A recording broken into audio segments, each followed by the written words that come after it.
Salut à toutes et à tous, bienvenue dans le Bocal Local. Au sommaire de cette émission ce soir, nous allons parler d'une pièce de théâtre intitulée En lutte. Nous aurons l'auteur Camille Sagliou de la compagnie Anaya et puis un comédien sartois, Didier Bardou, qu'on a l'habitude de recevoir d'ailleurs dans le Bocal Local. Une pièce de théâtre qui met en scène deux ouvriers d'une même usine qui font le piquet de grève. On en parle avec eux d'ici quelques instants. Le coup de cœur littéraire de Danny Bunico, également au sommaire du Bocal Local ce soir. Mots d'hiver, le festival de contes en milieu rural organisé par la Fédération des foyers ruraux de la Sarthe et qui démarre le 10 octobre prochain. L'auteur de bande dessinée Biel nous a accordé une interview pour sa dernière bande dessinée intitulée L'or aux éditions Futuropolis. Et on terminera ce Bocal Local avec une partie consacrée aux chroniqueurs du Bocal, notamment la sélection comics de Matt, la partie musicale d'Emeric et puis un chroniqueur qui fait son retour sur le plateau du Bocal Local, c'est Damien pour sa chronique sarcastique. Place au petit bocal. Vous changez ?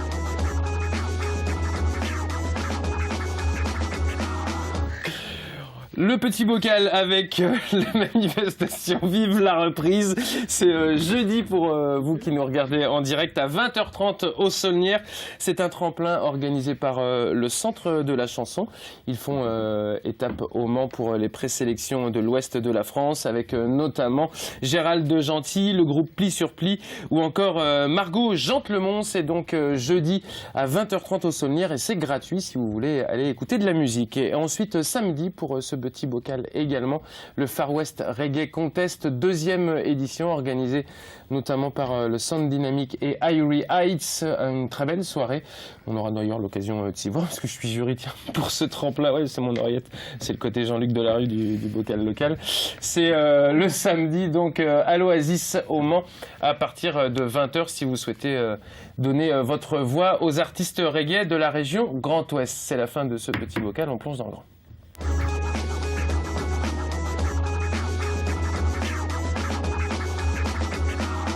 Voilà, un petit bocal ne se passe jamais correctement quand Danny Bunico est sur Ça va le encore être plateau. de ma faute. Mais c'est à chaque fois de votre faute. Danny Bunico, bonsoir. Bonsoir mon Julien. Comment ça va bien? Bah comme toujours quand je vous vois. Votre coup de cœur littéraire, le cœur cousu. Tout à fait. Dans un instant. Dans un instant.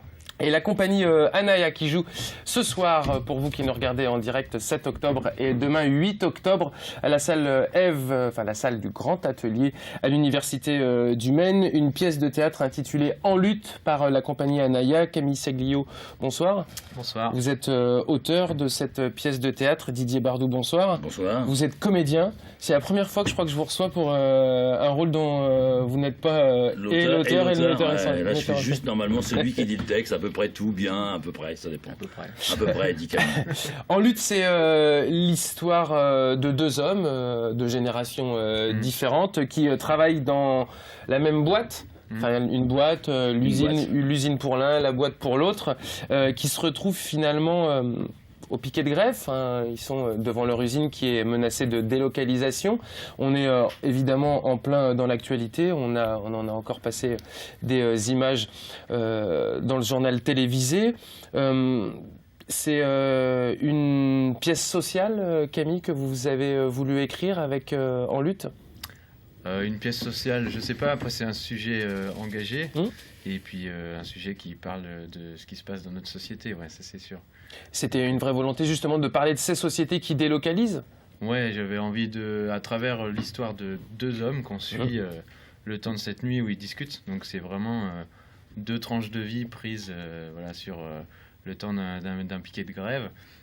À travers ça, j'avais envie d'avoir un point de vue un peu plus large que ces deux hommes-là, de leur travail, de l'usine dans laquelle ils travaillent et qui risque de fermer pour cause de délocalisation.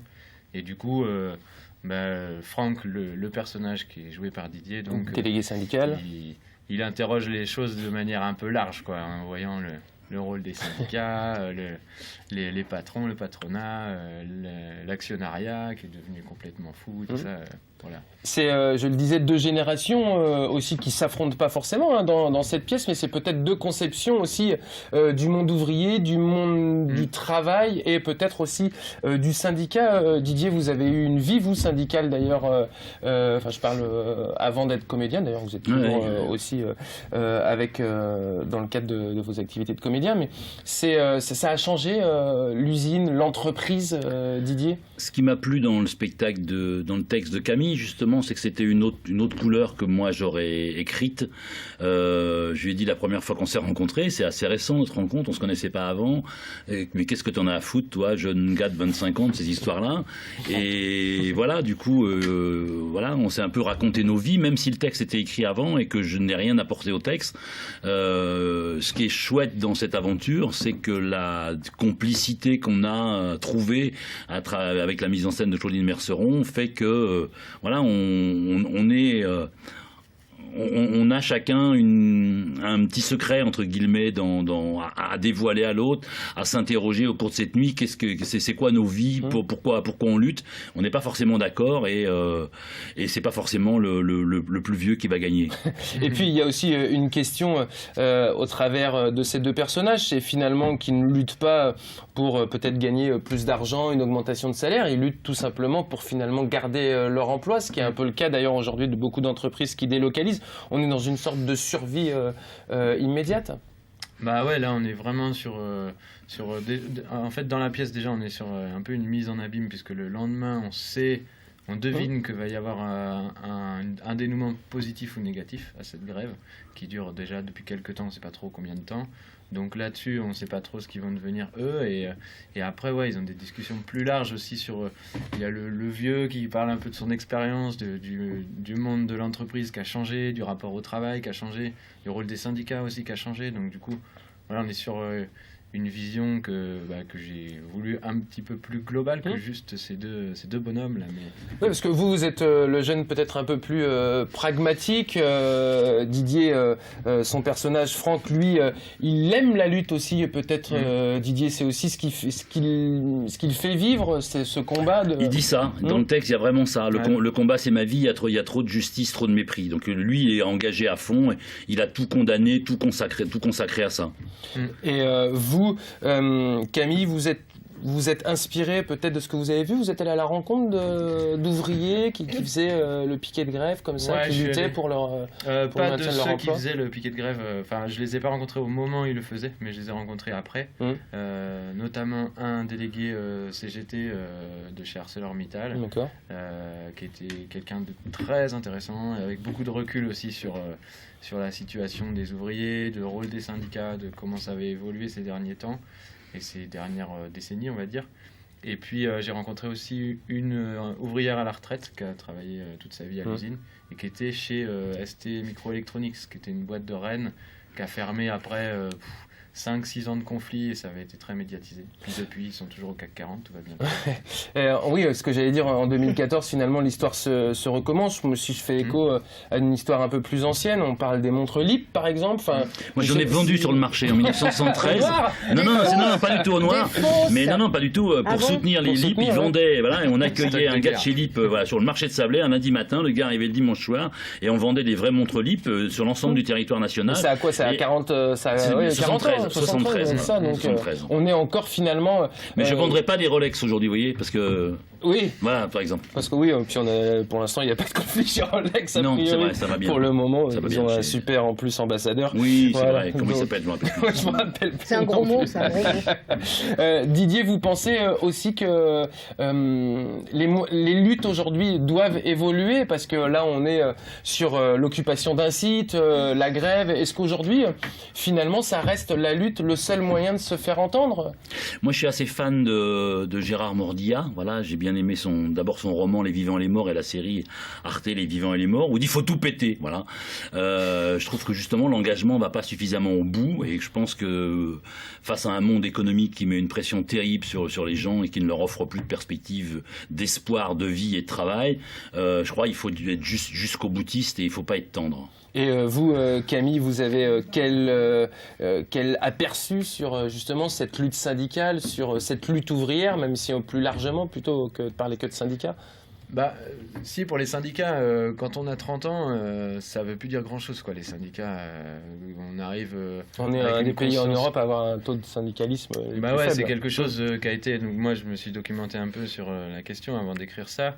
C'est quand même un mouvement qui a été hyper important, et qui a accompagné des avancées sociales, des combats et tout, mais qui sont à l'heure actuelle vraiment... je suis désolé pour eux, mais du coup, ils ont moins d'importance, on les voit moins et on a l'impression... Non, mais vous, les de jeunes, là, vous avez oublié, là, hein, tout ce qui vous paraît C'est important, vrai les que congés sur les- payés, la retraite, le SMIC, tout ça, La c'est le sécurité c'est le sociale. fruit d'une longue lutte engagée par les syndicats pour défendre les travailleurs. Voilà, ça Voilà. c'est une réplique du spectacle. C'est ça. Voilà. On n'est pas toujours d'accord.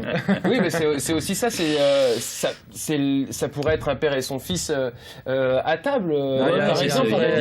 On est sur un vrai débat de société. Il y a- Il y a une vraie confrontation des points de vue entre générations parce que moi je vais avoir une vision peut-être moins de la lutte frontale syndicat contre patronat. Pour moi je parle de mon personnage, mais quelque part je m'y retrouve aussi, mais il y a un côté un peu poussiéreux là-dedans et je pousse aussi Franck, le personnage, petit à petit à aller vers des voies plus alternatives Oui, puis qui se développent à l'heure actuelle, qui sont aussi vachement intéressantes et qui sont nouvelles. il y a peut-être pour vous encore finalement, même si c'est un peu pour contredire Didier, mais cette idée qu'il va peut-être y avoir un espoir et qu'on peut malgré tout s'en sortir, alors que Didier, vous seriez peut-être plus fataliste, vous, dans le personnage de Franck, délégué syndical, qui pour lui, voilà, il faut lutter parce que de toute façon, la Ouais, lutte, parce c'est que la vie. son père l'a fait, lui il le fait, et c'est dommage que ce un peu jeune-là, ils binaire. veulent pas le faire aussi. Désolé, quoi. il est un peu binaire. Mais voilà, et c'est ça. Mais voilà, je redis, c'est ça qui était chouette dans la rencontre avec Camille, que ça soit vraisemblable, voilà, du vieux et du jeune, qui s'y colle à se raconter, à essayer de se convaincre de la thèse de l'un et de l'autre, et ils sont porteurs. Voilà, j'ai mis le paletot, le gilet, enfin, voilà. Et je crois tant mieux, j'espère, avec ce spectacle, on n'est pas trop dans la caricature de ça, de cette confrontation-là. Enfin voilà, le spectacle a été créé en mars à Nantes et les retours, on était à Aurillac avec cet été, les retours qu'on a des gens montrent que voilà, c'est... Et en plus le spectacle est musical, Camille est aussi musicien, et on y chante y compris des chansons très connues, de chansons de lutte très connues, et ça apporte cette espèce de respiration qui fait que leur nuit ensemble est possible. Vous avez réussi à prendre suffisamment de recul, Didier, je sais que c'est votre métier d'être comédien évidemment, mais vous êtes aussi en lutte pour les intermittents, enfin vous étiez ou vous l'êtes encore d'ailleurs. Quand arrive un texte comme celui de Camille, une pièce qu'on doit jouer, est-ce qu'on arrive à se dire bon bah voilà, faut que je rentre dans mon personnage sans finalement être le personnage de trop, enfin est-ce que Didier c'est Franck quoi, grosso modo? Je sais pas, quand Camille écrit ça, il me connaissait pas. Didier, c'est sûrement un peu Franck, et Franck, c'est sûrement un peu Didier. Ça fait un peu réponse de Normand. Mais ouais, mais je suis très content de défendre cette parole-là. Justement, c'est pas un texte de Didier Bardou. Je crois que j'aurais pas écrit ça. J'ai commis un spectacle à Moment Ouvrière il y a une quinzaine d'années, Malpère, qui racontait autre chose, toujours sur l'identité et tout ça. Là, on n'est pas forcément sur des faits réels, mais malheureusement, tous les jours, à la télé, l'actualité nous rattrape de gens, la Seita et d'autres, qui sont en train de se batailler pour ça. Et je trouve que c'est bien que le théâtre s'empare de paroles politique, c'est joli comme mot, politique et poétique à travers ça. Voilà, En lutte donc de Camille Saglio ce soir avec Didier Bardou. Ce soir, pour ceux qui nous regardent en direct, mardi 7 octobre à 20h30 et demain, mercredi 8 octobre à 20h30 également. Ça se passe du côté de l'Université du Maine. Ève, dans la salle du Grand Atelier. Vous restez avec nous, Camille et Didier, pour le coup de cœur littéraire de Dany, Le cœur cousu. Oui, tout à fait. De Carole Martinez, d'origine espagnole. En fait, c'était une comédienne au départ, cette jeune femme, petite cinquantaine, oui, cette jeune femme, oui. Soyons fous. Donc comédienne au départ, et puis elle a mal tourné puisqu'elle s'est retrouvée enseignante. C'est une boutade, oui, bien sûr. Professeure de français dans la région parisienne. Et écoutez, elle a fait un coup d'essai, un coup de maître, puisque c'est son premier roman, 2005. Elle a profité d'un congé parental pour écrire ce livre, qui est un livre extraordinaire. Alors, en fait, à travers la plume de Soledad, nous allons découvrir la vie de sa mère, Frasquita, qui est une jeune fille espagnole qui vit dans le sud de l'Espagne, dans un tout petit village. Et dans cette famille, depuis des générations, la lignée des femmes, en fait, se remettent une boîte en bois qui au départ ne contient rien du tout, qu'elles doivent aller enterrer. Et finalement, elles la laissent enterrer pendant quelques mois. Et un jour, la jeune fille qui est destinée à recevoir enfin cette boîte en bois l'ouvre et elle découvre le don pour lequel elle est faite. Et donc, on va assister surtout en priorité dans l'histoire à la vie de la mère de Soledad, donc Frasquita, qui, elle, va découvrir un jour, dans cette boîte extraordinaire, des aiguilles et des fils de toutes les couleurs. Et elle va commencer à coudre, à devenir couturière, mais pas une couturière banale, elle va devenir une couturière hors norme, puisque non seulement elle va coudre et embellir des chiffons, elle va réparer des chemises, des accros sur des pantalons, mais sa spécificité, c'est qu'une fois qu'elle a cousu, qu'elle a réparé un vêtement, personne est absolument incapable ou personne n'est capable de voir l'endroit où elle a recousu le vêtement. Et sa réputation va aller au-delà puisqu'elle va finir par aussi guérir et coudre des visages abîmés, des membres complètement sectionnés, etc. Donc sa réputation va aller au-delà de son petit village. Elle est mariée à un bon à rien, pas méchant pour dessous, mais bon à rien, qui va tomber en amour pour un coq de combat et qui va passer sa vie à jouer les meubles de la maison, enfin tous ses outils, les forgerons, et il va finir à la fin par jouer et perdre sa femme, qu'il va donc perdre puisqu'il va la donner au propriétaire, au grand propriétaire terrien de la contrée du petit village. Et à la suite de ça, elle va fuir. Elle va fuir avec ses 5 enfants. Elle a 4 filles et un garçon. Elle va fuir à travers l'Andalousie. Et ça va devenir, parce qu'en fait, ce livre est un roman, mais un roman qu'on peut taxer de conte aussi, et qui devient conte philosophique à la fin, puisqu'à travers l'Andalousie, avec ses enfants, elle va rencontrer un meunier fantôme, elle va rencontrer des contrebandiers, enfin plein de personnages comme ça, hors normes. Et cette histoire, ces enfants, grâce à cette errance, parce que c'est une véritable errance, une caravane d'enfants, on dit, qui la suit, vont trouver à leur tour, ces 4 filles notamment, vont trouver leur don. J'en dirai pas plus, puisque c'est le livre dont je vais lire des extraits vendredi 10 octobre à l'épicerie sur le Zinc à partir de 18h30 au 45 avenue de la Libération. Donc si vous avez envie d'en savoir plus, venez. C'est un livre magnifique, vraiment très très beau. Je dirais que hommes et femmes, c'est un livre qui est quand même assez cru, assez fort dans les mots, dans les couleurs. On retrouve l'Espagne dans les couleurs, dans le rouge sang. Trop. Oui, les coqs de combat. On retrouve vraiment des passages assez forts, fulgurants. C'est magnifique. Carole Martinez. Oui, c'est vraiment un livre magnifique. Le cœur cousu, c'est le coup de cœur littéraire de Dany Bounicot cette semaine dans le bocal local. Ma petite Dany, allez-y. Et puis samedi, un petit clin d'œil à Guillaume Moreau. Samedi, il y a un concert Guillaume Moreau à 20h30 à l'épicerie sur le Zinc. D'accord, Guillaume Moreau, chaud. Enfin, c'est plus chaud maintenant, mais voilà. Guillaume Moreau, voilà, l'épicerie sur le Zinc, 45 avenue de la Libération, le cœur cousu de Carole Martinez. Si vous voulez donner le téléphone pour les réservations, 09. Non, on va pas donner. Allez, on va pas le donner. Pourquoi? Parce qu'on le donne pas comme ça à l'antenne. Ah bon, d'accord. Ah, c'est pas vrai, il y a quand même un minimum à respecter, Madame Bounicot. Ah, c'est pas... Ils sont d'accord, vous rigolez. Non, mais il faut le noter, je peux pas le dire comme ça. D'ailleurs, je vends à 405 balles. D'ailleurs, Moi, je vends ma mobilette toute neuve. Aussi, Merci, voilà. Dany. Voilà, on sait bien, c'est un peu de Capharnaüm, tout ça. Allez, ce soir, vous qui nous regardez, vous pouvez aller après le bocal local à Ève, à la salle du Grand Atelier à l'Université du Maine pour la pièce de théâtre En lutte, une pièce de Camille Saglio avec Camille Saglio et Didier Bardou, une pièce sur le monde ouvrier. Allez, on va dire ça comme ça, la lutte ouvrière entre 2 générations. D'ici quelques instants, Ségolène Bélanger pour nous parler du festival Mots d'hiver, un festival de contes en milieu rural. À tout de suite.